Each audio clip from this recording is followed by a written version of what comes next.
Halo teman-teman, Assalamualaikum warahmatullahi ta'ala wabarakatuh. Kita berjumpa lagi teman-teman di sharing-sharing kali ini. Ya teman-teman, kita akan membahas sebuah topik yang berjudul cabul. Nah, ini pembahasan yang seru nih teman-teman, karena cabul lagi ngetrennya saat ini gitu. Di belakangan tahun 2019 sampai 2022 ini. Oke teman-teman, tapi sebelum lanjut, alangkah baiknya teman-teman siapkan secangkir kopi yang hangat dan sebatang rokok. Kemudian duduk bersila atau sambil duduk di depan rumah atau nongkrong bersama keluarga. Kemudian simak baik-baik apa yang akan kita bahas di video kali ini. Oke teman-teman, ngomong-ngomong masalah cabul ya teman-teman, ternyata cabul itu bukan hanya soal pelecehan seksual kepada anak di bawah umur. Oh bukan, cabul kalau kita artikan secara bahasa di dalam kamus KBBI itu di sana disebutkan bukan hanya berfokus kepada pelecehan seksual, akan tetapi punya makna sebuah perilaku yang tidak sopan, yaitu kotor, perilaku kurang ajar. Nah, itu juga bisa dikatakan dengan cabul. Oke teman-teman, kita bahas di sini soal Yusuf Mansur yang hari ini masih ngetren-ngetrennya, ya teman-teman, supaya kita bisa menarik sebuah pembelajaran dari semua rentetan kisah Yusuf Mansur, ya teman-teman, apapun itu secara filsafat, tasawuf, hukum, syariat, politik, sastra, sains sekalipun, bahkan secara medis, secara kesehatan, mental, rohani dan lahiriah, kita bahas di channel Sajak TV ini teman-teman. Oke. Jadi tapi dengarnya sambil santai teman-teman, nggak usah terlalu tegang. Dan buat sahabat-sahabat teman-teman yang baru berkunjung di channel Sajak TV ini, jangan lupa subscribe, like, aktifkan lonceng notifikasinya teman-teman. Oke teman-teman, kita lanjut. Nah, apakah perilaku Yusuf Mansur yang kemudian banyak pembahasan secara ilmiah soal investasi, soal konsep sedekahnya, kemudian soal ceramahnya dia yang kalau di atas mimbar pasti ujung-ujungnya duit gitu. Beberapa jam yang lalu teman-teman, saya menangkap dia lagi ceramah diundang di acara mungkin haul ya, almarhum Ustadz Arifin Ilham. Saya mencoba untuk mendengarkan secara seksama. Siapa tahu dia mau mengeluarkan ilmu yang lain, misalkan ilmu kematian gitu kan haul, atau sesuatu yang berkaitan dengan haul, atau sesuatu yang berkaitan dengan cinta kepada Allah yang tidak ada baur-baur dunia gitu. So begini teman-teman, salah satu tanda di akhir zaman ini di mana banyak kiai ulama bukan mengajari bagaimana cara tawaddu, cara rendah hati, cara tidak supaya tidak terbuai dengan kemewahan dunia, cara ikhlas yang baik, cara khusyuk segala macam. Itu tidak ada dalam diri seorang ulama. Yang ada hanyalah politik, uang dan uang. Nah, ini bukti tanda-tanda, kata salah sebagian hadis, ini tanda-tanda bahwa di saat itu sudah akhir zaman. Kenapa? Karena saya bilang begini teman-teman, banyak juga pembahasan hadis, bahkan di Al-Quran juga dijelaskan barang siapa yang beribadah gitu ya. Di dalam penjelasan ayat itu saya bisa tangkap bahwa penjelasan ayat itu mengatakan barang siapa yang beribadah kepadaku, kata Allah, hanya keinginan dunia, Allah akan kasih dunia itu. Ya kan? Allah akan kasih dunia itu. Tapi ingat, akhiratnya tidak akan Allah kasih. Dan Allah juga mengancam bahwa orang yang hidupnya hanya tujuan dunia, dia akan tersesat, dia akan bingung. Mungkin hidupnya akan punya harta segala macam, karena Allah itu akan mengabulkan apa keinginan hambanya, pasti itu. Kata Allah, kalau Anda beribadah kepada Aku ingin dunia, Aku akan kasih itu dunia. Tapi di keterangan yang lain juga Allah Subhanahu wa taala berfirman, atau di dalam sebuah hadis dikatakan bahwa tidak ada suatu permasalahan yang akan membuat dunia itu rusak, kacau dan balau, ya, selain dunia. Selain rebutan dunia. Makanya kenapa sih gitu loh, teman-teman? Kita diajarkan di dalam Al-Qur'an ilmu tasawuf supaya kita tidak hubud dunia, sederhana, mudah bersyukur. Kenapa sih? Ya itu, supaya kita tidak berebutan kekuasaan. Coba kita flashback dari kisah sejarah bangsa ini selalu memakan nyawa dan banjir darah. Itu apa sih gitu yang dicari mereka? Kenapa sampai mereka itu berani bunuh saudaranya sendiri, perang segala macam? Apa yang dicari mereka apa? Satu, kata Nabi, dunia. Itu makanya kalau salah satu sebuah hadis diterangkan di situ, dikiaskan orang yang suka mencari dunia seperti Yusuf Mansur itu, kalau dikasih tahu dia ngeles melulu gitu, teman. Benar, ada sebuah klarifikasi dia soal dalil dalam Al-Qur'an ini, tapi kita bahas belakangan nanti, teman-teman. Kita bahas soal ini itu. Jadi Nabi bilang orang yang suka mencari dunia itu seperti dua ekor serigala yang datang kepada kerumunan kambing. Kerumunan kambing itu akan luluh hantak, bahkan kocar kacir, berantakan, binasa, hancur pokoknya. Gara-gara dua serigala itu. Begitulah ilustrasi kehidupan ini kalau kita berebutan dunia. So, kata Nabi kan ada dalil yang familiar itu, kata di dalam ayat firman Allah, wa ma khalaqtul jinna wal insa illa liya'budun. Jangan lupakan ini loh, supaya kita jinak. Oke deh, gini teman-teman. Saya tidak mengalah Anda punya cita-cita. Anda pengen kaya. Anda pengen punya usaha miliaran juta. Anda pengen jadi presiden. Anda pengen jadi bupati. Anda ingin jadi artis. Apa saja, Allah nggak menghalangi itu. Yang Allah kasih tahu hanya berhati-hatilah pada dunia. Karena dunia itu apa? Ya'lamu annamal hayatud dunya la'ibu wa lahu wa zina wa tafakhurum bainakum wa tafakhurum fil amwali wal aulad. Ya, kurang lebihnya ayatnya seperti itu, sampai akhir ayat itu menjelaskan dunia itu tipu-tipu.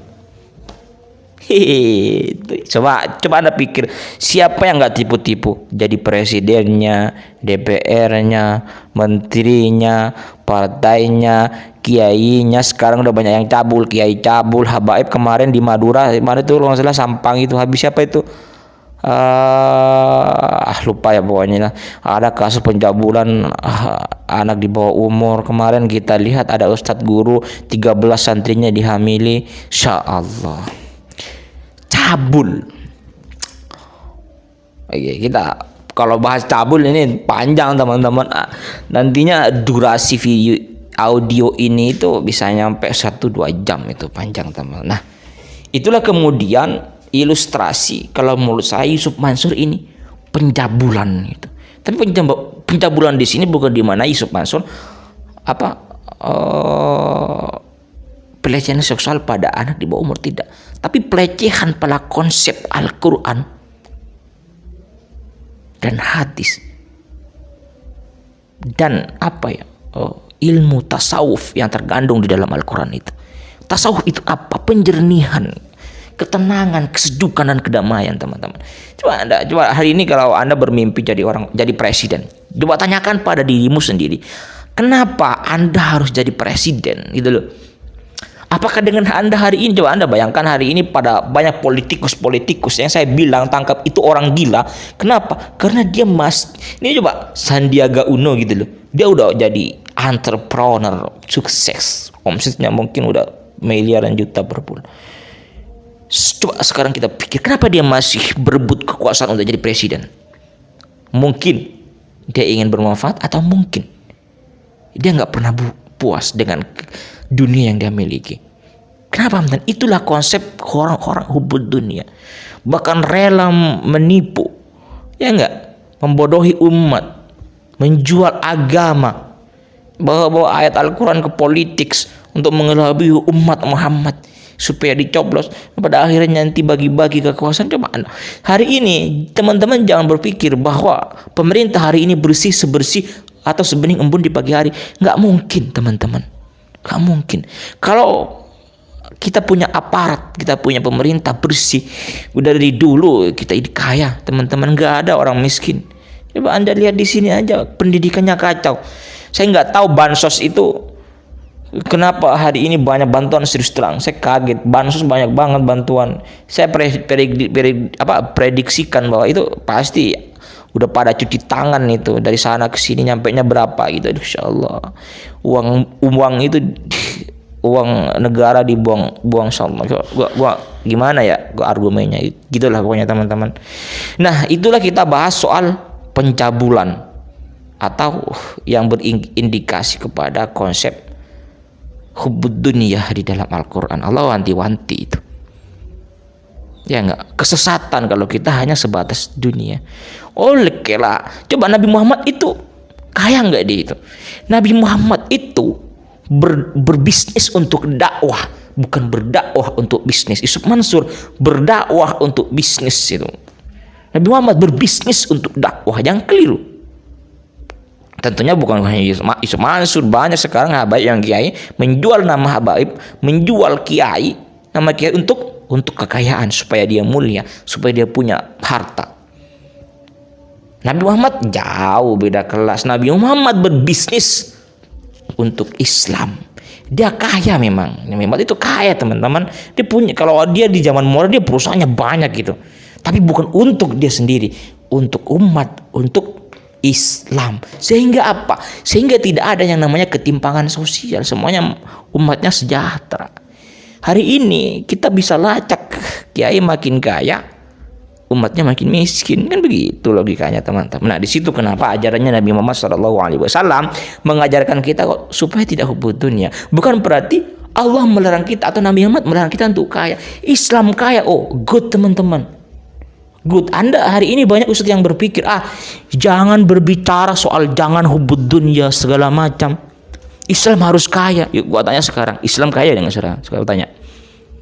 Kalau Anda merasa hari ini dunia bukanlah tujuan dari diri Anda, kenapa Islam hari ini masih miskin? Coba sekarang alat-alat canggih yang membuat orang itu kaya, Mark Zuckerberg, Facebook, punya YouTube, Instagram sekarang dibeli sahamnya, WhatsApp juga, TikTok punya orang Cina. Ayo, kenapa orang kafir yang berada di atas? Kenapa? Ya karena kita goblok teman-teman. Kita itu bodoh, umat Islam itu bodoh. Kiainya bodoh, semuanya kita bodoh. Maka kita hari ini kita sadari kalau kita bodoh, lalu kemudian apa gerak? Jadi bedakan kepentingan dunia dan kepentingan akhirat. Anda kalau di dalam sholat bolehlah Anda berdoa agar semua permasalahan Anda terselesaikan, atau Anda punya impian terserah. Tapi jangan mentok bahwa Anda hanya ingin kaya. Tapi untuk apa Anda kaya? Gitu loh. Nah, hari ini kenapa Allah itu nggak kasih kekuasaan kepada orang Islam, kejayaan pada negara Islam Indonesia ini? Karena orang Islam belum kuat gitu loh, belum pantas untuk mendapatkan gelar negara terkaya itu. Kenapa ya goblok semuanya pada hubud dunia gitu loh teman. Allah nggak bakal ngasih dunia itu, kekayaan itu kepada orang yang gila dunia. Kenapa? Karena akan disalahgunakan gitu loh. Makanya kan Nabi Muhammad itu loh teman-teman, pewaris dunia ini itu. Rasul sekaligus pewaris dunia. Laulaka ya Muhammad wa ma khalaqtul aflak. Kalau tidak karena engkau Muhammad, aku tidak akan ciptakan dunia beserta isinya. Pernah nggak ada sebuah kisah bahwa Nabi Muhammad, keterangan bahwa Nabi Muhammad itu dimaksum, bebas itu. Mau berzina nih Muhammad nggak? Orang semuanya gini, dunia milik Muhammad gitu loh. Istri-istrimu itu hatinya milik Muhammad. Dia nggak bisa mencintaimu kalau nggak mencintai Muhammad duluan itu. Iya beneran, serius terang. Ya itu. Khalaqtul khalqa min nuri wa khalaqtul khalqa min nurika itu. Ya kan? Aku ciptakan engkau Muhammad dari nurku dan aku ciptakan semua makhluk itu dari nurmu. Makanya dari itu dunia itu nggak penting bagi Nabi Muhammad, makanya dunia dikasih ke Nabi Muhammad. Kalau dikasih ke Yusuf Mansur kacau. Nah, di situ kita berpikir hari ini pembahasan di mana Yusuf Mansur kalau dikritik tentang teori sedekahnya bahwa dia nggak setuju itu. Ya disitulah teman-teman, ketika manusia sudah tidak mau dikasih nasihat, ya begitu. Ya apa-apa ya di dalam Anda mau belajar sama kayak siapapun, pasti ujung-ujungnya dia mau bilang jangan hanya mentok di dunia kan. Karena tujuan kita hidup di dunia ini bukan untuk mencari dunia, tapi untuk bersujud, menghambakan diri kita kepada Allah Subhanahu wa taala. Gitu loh. Kita itu bekerja supaya kita bisa makan, menafkahi istri kita. Lalu kemudian kita bisa berdiri tegak dan kemudian bisa menyembah Allah Subhanahu wa taala. Saya kira seperti itu teman-teman ya. Soal pencabulan ini ya. Jadi itu yang poin yang pertama teman-teman, di mana Yusuf Mansur lagi mencabuli atau berbuat yang tidak sopan pada ayat-ayat Al-Qur'an. Nah gitu. Jadi jangan definisikan dulu pencabulan itu kepada pelecehan di bawah umur, seksual di bawah umur. Kita definisikan bahwa pencabulan adalah sebuah perilaku yang tidak baik. Itu yang ada dalam diri Yusuf Mansur. Nah yang kedua, kita maknakan cabul itu dengan pelecehan seksual kepada anak di bawah umur. Nah soal pencabulan, semua manusia punya naluri untuk cabul. Hamdani punya naluri untuk cabul. Kalau melihat istri yang cantik-cantik itu pengennya yang colek-colek istri orang itu. Iya nafsu. Yang namanya manusia hubus sawati minan nisha wal banin wal qanatiril muqantarati minad dabi wal fiddah. Itulah fitrahnya manusia. Makanya kita butuh ilmu agama benteng. Ilmu agama itu benteng. Anda punya ilmu sains, pinter bahasa Inggris, politics, apalagi filsafah, apalagi bisnis, marketing. Kalau di dalamnya tidak ada ilmu agama, Anda pasti bingung. Kenapa? Ilmu agama adalah ilmu kesadaran, ilmu supaya kita tidak bingung. Gimana kata Al-Quran itu? Kal'an ambalhum adallu. Atau orang-orang modern bilang human is sensible animal. Manusia itu bisa lebih hina, lebih buas, lebih kurang ajar daripada hewan. Nah orang-orang yang seperti itu apa kata Allah itu? Orang-orang yang tidak berpikir tentang kebesaran Allah Subhanahu wa taala. So hari ini walaupun teman-teman pintar ilmu apapun, jangan lupa untuk belajar ilmu agama.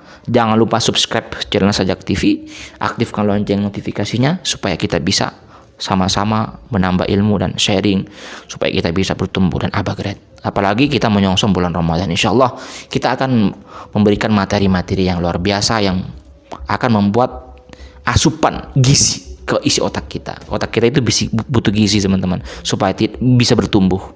Nah, saya kira seperti itu teman-teman yang bisa kita sharingkan di malam hari ini. Semoga bermanfaat untuk kita semua. Ingat, cabul jangan hanya diartikan pelecehan kepada anak di bawah umur, tapi cabul juga punya arti perilaku yang tidak sopan. Seperti Yusuf Mansur yang hari ini masih membenarkan teori dia gitu loh, tentang doa-doa, teori, konsep-konsep dia soal sedekah. Dia bahkan mendeklarasi mengakui dirinya itu sebagai pakar di dalam ilmu sedekah. Padahal kita nggak tahu dia benar nggak mempraktekkan sedekah itu. Dia tahu nggak manfaat sedekah itu apa aja gitu. Bukan hanya untuk kekayaan teman-teman. Iya beneran. Kalau kita sholat, kalau kita sedekah untuk Allah, Kata Allah kan ada dalam sebuah dalilnya itu, barang siapa yang sholat 2 rakaat, maka Allah akan kasih dunia itu beserta isinya itu. Lebih berharga malah. Itu artinya apa? Bahwa ibadah yang diperuntukkan untuk Allah itu lebih berharga daripada dunia beserta isinya. Bukan Anda dikasih dunia beserta isinya, tidak. Lebih berharga daripada dunia beserta isinya. Asalkan kita beribadah karena Allah. Loh, itu hanya teori aja Hamdani. Kalau nggak percaya, sholat deh, sholat tahajud, sholat 5 waktu for Allah gitu, untuk Allah. Anda dikasih ketenangan oleh Allah, kedamaian gitu loh. Saya pernah hidup itu hanya hidup dengan uang 1.000 dalam 1 hari, tapi saya bahagia. Makan sampah gitu, sisa roti bekas segala macam, tapi saya bahagia. Kenapa? Saya bersyukur. Saya kalau lagi makan nikmat banget, mau makan apa aja gitu. Kenapa? Saya makan di saat saya kelaparan banget. Akhirnya saya bersyukur, ya Allah, alhamdulillah Engkau masih kasih saya makan gitu loh. Coba kalau saya nggak kasih makan, apa saya masih bisa bertahan hidup? Dan ketika saya saat bersyukur, saya Masya Allah, nikmatnya luar biasa. Makanya saat saya mengandalkan membaca ayat fabi ayyi ala'i rabbikum tukadziban, itu nikmat mana lagi yang kau dustakan? Anda melihat itu nikmat, Anda bernafas itu nikmat. Kenapa Anda nggak bersyukur gitu? Anda tahajud, Anda bersedekah, lakukan lakukan semua itu untuk rasa syukur gitu. Anda punya uang sehari 100, Anda sisakan 10.000 dalam bentuk rangka bahwa Anda bersyukur. Masya Allah, itu nikmat banget. Anda sholat tahajud, duha, lakukan duha ini, ya Rabb, saya ingin menemuimu gitu, sebagai tanda terima kasihku karena hari ini Engkau bikin hamba masih bisa menghirup udara pagi yang segar ini. Masya Allah, itu ya loh teori yang lebih benar dari konsep sedekah, ilmu tahajud, ilmu sholat duha yang ujung-ujung hanya minta dunia gitu. Ingat, saya di dalam ayat ada Yusuf Mansur hanya membahas 1 ayat. Dia tidak mau membahas ayat yang lain yang mengatakan bahwa dunia adalah biang kerusakan gitu. Dia nggak mau menerima nasihat dari kita semua. Kita lihat aja, biasanya manusia yang tidak mau menerima nasihat dari siapapun biasanya sebentar lagi akan gila, insya Allah. Oke teman-teman, sampai di sini kayaknya udah cukup panjang durasinya. Semoga kita bisa berjumpa lagi di lain waktu, insya Allah. Sekali lagi saya bilang, jangan lupa subscribe dan aktifkan lonceng notifikasinya supaya kita bisa semakin banyak waktu untuk bersilaturahim, insya Allah. Next time kita berjumpa lagi di lain waktu. Assalamualaikum warahmatullahi wabarakatuh.